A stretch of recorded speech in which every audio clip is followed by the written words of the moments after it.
Kasi ito guys, combo ito, swerte na, blessings pa, okay?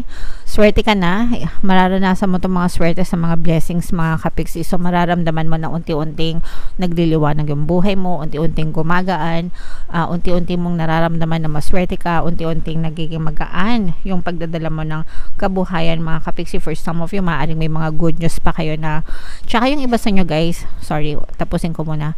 Good news, kung meron kayong mga inaantay na good news sa mga balita. For some of you guys, parang feeling ko nagkakaroon kayo ng part-time na trabaho.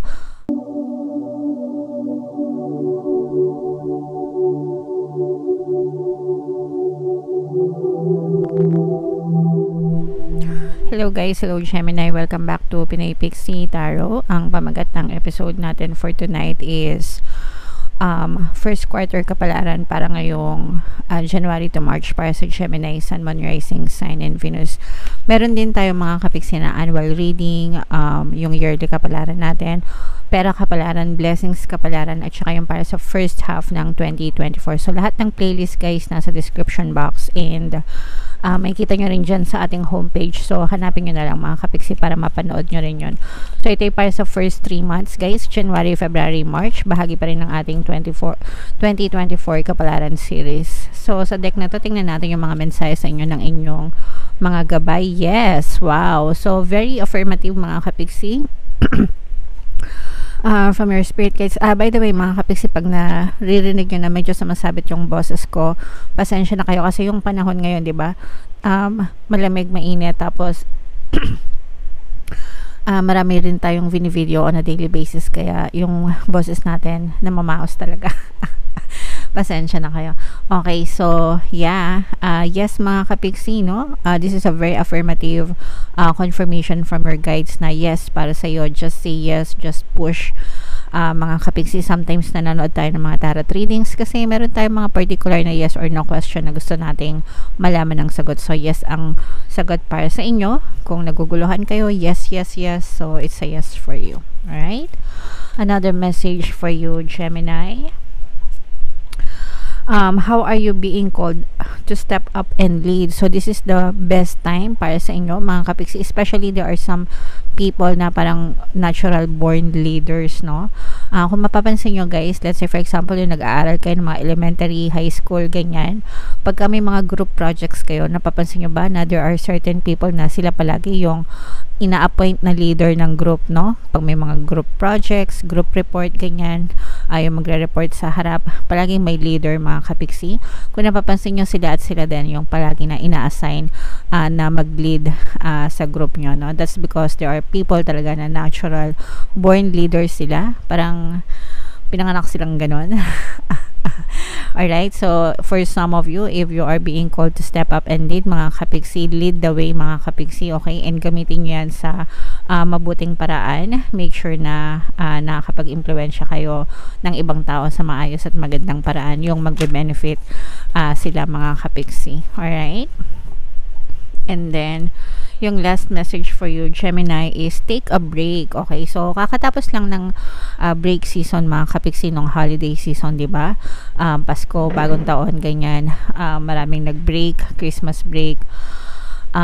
Pero for some of you, kung hindi pa yun sapat para sa inyo, anytime sa loob ng first quarter, magpahinga kayo. Get off the treadmill mga kapiksi, deserve nyo yan guys, okay? Pag napapagod magpahinga, ang importante wag susuko mga kapiksi, kasi sabi ko nga sa inyo guys, importanteng maging responsable tayo, masipag, but equally important din yung pagpapahinga because deserve nyo yan, at saka kailangan talaga ng katawan natin yung mag-recharge din tayo. Parang mga cellphone lang, gadgets mga kapiksi, di ba? Pagka ginagamit natin all throughout the day, at the end of the day nalolobat yan, kailangang i-recharge para maggamit ulit. Same din sa atin mga kapiksi, okay? Para mas maging productive tayo, mas kapaki-pakinabang tayo guys. Alright? So yan yung mga messages sa iyo Gemini ng inyong mga gabay. Comment down below if feeling nyo naka-resonate kayo dyan. So ngayon naman tingnan natin yung mga ganap sa inyo ngayong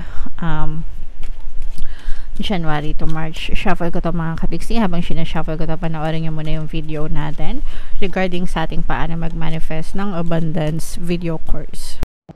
Kapiksi, sawa ka na ba sa mga struggles at hirap sa buhay mo? Masipag ka ba at masikap sa buhay ngunit hindi ka pa rin umaasenso? Ilang beses ka na bang nag-attempt magnegosyo at mag-invest pero palagi ka pa rin nalulugi?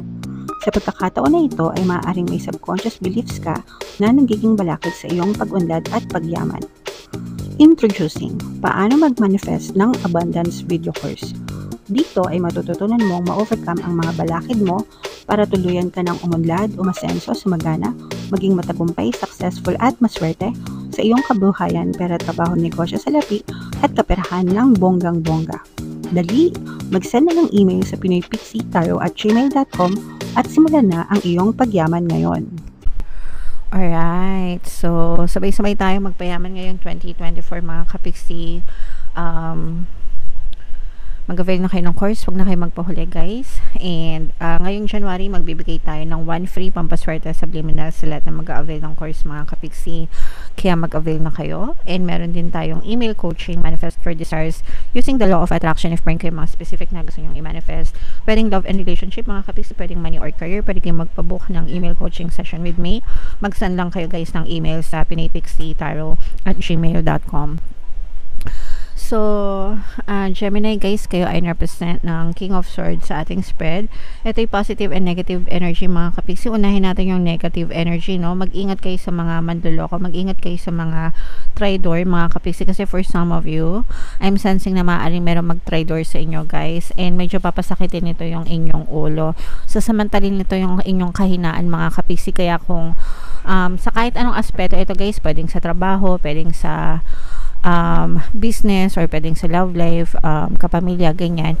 Pero itong person na to, I'm sensing na this is someone who is very close sa'yo, tapos alam niya yung mga weakness mo, alam niya yung mga kahinaan mo. So, ibig sabihin parang this person is malapit sa'yo, alam niya eh. Kaya mag-ingat kayo, palagi ko sinasabi guys, mag-ingat kayo sa mga sikreto ang sinishare nyo, sa mga kinukwento nyo, sa mga impormasyon na sinishare nyo mga kapiksi, kasi baka magamit nila yun against you guys, no? And yun yung maaaring, alam nyo yun, parang yung iba sa nyo kasi parang feeling ko binablockmail kayo mga kapiksi, okay? Parang mabablockmail kayo, or iba-blackmail kayo nitong person na to, emotional blackmail, ganyan, and this person will use it against you. So again guys, mag-ingat kayo sa pagtitiwala, whether strangers or whether kakilala nyo. Always be careful sa mga taong pinagkakatiwalaan nyo, especially guys sa pag-share ng mga impormasyon, kahit yung mga pakwento-kwento lang guys, no? Yung mga marites, pinagkakalat yan. Tapos nire-revise nila, di ba, kung ano-anong sausaw, kung ano-anong tawag dito, sangkap yung dinadagdag doon sa kwento hanggang sa maluto, no, yung mga minamarites. So mag-ingat kayo mga kapiksi. Alright, on the good side naman guys, nakikita naman natin na for some of you, maganda yung inyong kalagayan pagdating sa trabaho, kung kayo ay nagtatrabaho, especially yung mga bago pa lang. Yung mga bago pa lang sa trabaho guys, parang feeling ko na-recognize yung effort nyo. Parang hindi nyo kailangan magsipsip, o hindi nyo kailangan pakitang gilas. Your work alone mga kapiksi, yung work delivery nyo, yung pagiging masipag nyo sa trabaho, and even your attitude guys, no? Parang yung mga tao sa paligid nyo, they love working with you, gustong-gusto nila kayong makatrabaho, maganda yung relationship nyo sa ibang tao pagdating sa work mga kapiksi. So maganda yung inyong ambience, ganyan. And kung kayo naman ay nakaka-experience ng mga kalupitan guys sa pagtatrabaho, pwede nyong pakinggan yung ating subliminal na pampabait ng boss and mga katrabaho na subliminal. Super effective yun guys, at marami na tayo natulungan doon. Yan, pasensya na kayo guys sa mga ingay-ingay sa paligid. Okay, and aside doon mga kapiksi, no, talagang yung mga effort nyo guys, parang bibigyan kayo ng chance ni universe na makapagpahinga ng konti, kaya nga lumabas yung ating message na take a break, no? Yan, take a break. Yan. So, parang pagpapahingahin kayo ng konti ni universe. So, ibig sabihin, hindi kayo masyadong aligaga, kasi makakaramdam kayo ng mga blessings, ng mga pagpapala. Kaya kayo, kumbaga parang ito yung chance na magpahinga muna yung isip mo, pahingahin mo yung katawan lupa mo, mag-relax ka, mag-chill ka, unahin mo yung sarili mo, because mararamdaman mo yung gantimpala, yung pagpapala from the universe. Okay? So, i-mind mo yan guys sa comment section. Mind blessings, mind pagpapala, mind recognition, yan. Kasi yan yung nakikita natin dun sa inyo. And then, yung mga negative energy, huwag nyong i-mind syempre. Discard nyo. Ayan guys, so, swerte energy ito. This is the energy of good luck, good fortune. Swerte. So, i-mind nyo yan sa comment section. Mind swerte, mind good luck, mind good fortune. Ayan, grabe. Pag narinig nyo na tumataas yung boses ko, tapos napapag-grabe ako, alam nyo na mga kapiksi. Okay? Kasi ito guys, combo ito, swerte na, blessings pa. Okay?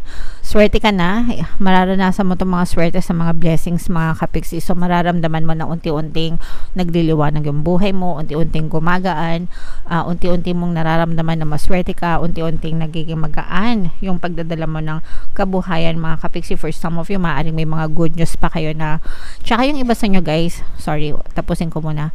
Good news, kung meron kayong mga inaantay na good news sa mga balita. For some of you guys, parang feeling ko nagkakaroon kayo ng part-time na trabaho. Pwedeng part-time na trabaho or part-time na side hustle on top of your paying job. So, nadadagdagan yung mga blessings. And for some of you guys, literal na merong bibigay sa inyo ng financial support. At saka yung mga, let's say for example, hiwalay kayo ng person mo. Kunwari, hiwalay kayo, tapos may anak kayo, ganyan. Yung person mo, parang bibigyan niya ng financial support yung baby nyo. So, hindi ka mag-isa, co-parenting ba, ganyan. So, hindi ka mag-isa na gumagastos para sa mga anak mo. And, ang maganda pa dito, guys, is dun sa mga in a relationship na nagkaroon ng mga gusot, ganyan, maaari kayo magkaroon ng reconciliation. Mga kapigsi, maaari mag-sorry itong person mo, or maaari kayo magkaayos reconciliation. Not necessarily magkakabalikan, mga kapigsi, pero maaari kayo magkausap ng maayos. And, mag-sorry, ganyan, forgiveness, yan. So, magiging maganda yung takbo ng relationship nyo din. Medyo marami kayong pinag-iisipan, guys, no? Pagdidesisyonan. May mga bagay na pagdidesisyonan kayo ngayong first quarter sa buhay nyo. So, timbangin nyo mabuti, guys, pagdating sa pagdidesisyon. Timbangin nyo yung mga pros and cons, syempre. And then, kung ano yung mas maraming pros, yun yung tanggapin nyo. And kung ano yung magiging beneficial sa inyo. And hindi lang sa inyo, no? Pati dun sa ibang tao na affected region ng magiging desisyon nyo. Maaring may mag-travel sa inyo, mga kapiksi. For some of you guys, parang feeling ko business travel for some na or negosyo. Kaya nga business travel. Kasi negosyo. Pero business travel din kasi yung tawag dun sa mga pinapadala ng kumpanya, no? Sa ibang sa ibang lugar, ganyan. So, yung iba sa inyo, maaari kayo mapili ng kumpanya nyo para ipadala sa ibang bansa or sa ibang lugar para isettle yung work-related na mga issues or trabaho. Okay? And then, for some of you naman talagang summer season, March, maaari kayo mag-travel, mga kapiksi, bakasyon, kasama ng mga mahal nyo sa buhay. Alright? For some of you guys, parang I'm sensing na puputulin nyo yung inyong connection dun sa, kasi yung iba sa inyo parang may nagko-control, no? Parang feeling nyo kinokontrol kayo ng ibang tao. Let's say for example, lover mo, ganyan. Very controlling, narcissistic, for some, hindi lahat, no? For some lang. Parang feeling ko puputulin nyo yung connection nyo sa kanila kasi ayaw nyo na nang kinokontrol kayo, something like that. Alright? And ganun din sa mga may parents, kasi sometimes yung mga parents, no? They tend to control their children. Siguro dahil sa pagiging overprotective or something. Parang feeling ko puputulin nyo yung ganong klase ng relationship sa inyong mga magulang. Not necessarily na itatakwil nyo sila, pero hindi na kayo masyadong magpapakontrol sa kanila, pero may kinig pa rin kayo in a nice way, mga kapiksi. Alright? Okay, so yeah, yan ang reading mo, Gemini. Super positive, no? Kahit na may mga negative, mas marami pa rin yung positive, mga kapiksi. So yung mga positive na yun, guys, i-claim nyo sa comment section, i-mind nyo para talaga ma-experience nyo, especially itong swerte at blessings na combo, kasi combo talaga super nice ang energy para sa inyo, Gemini. Ito yung ating mga 2024, mga subliminals guys. Pakinggan nyo na, pampaswerte yan para maging maswerte kayo. And ito naman yung ating success stories ng paano mag-manifest ng abundance video course. Click here to subscribe guys, and click here to join our membership program. Thank you for liking, sharing, and subscribing. See you again next time. I love you all. Have a nice day. Bye bye.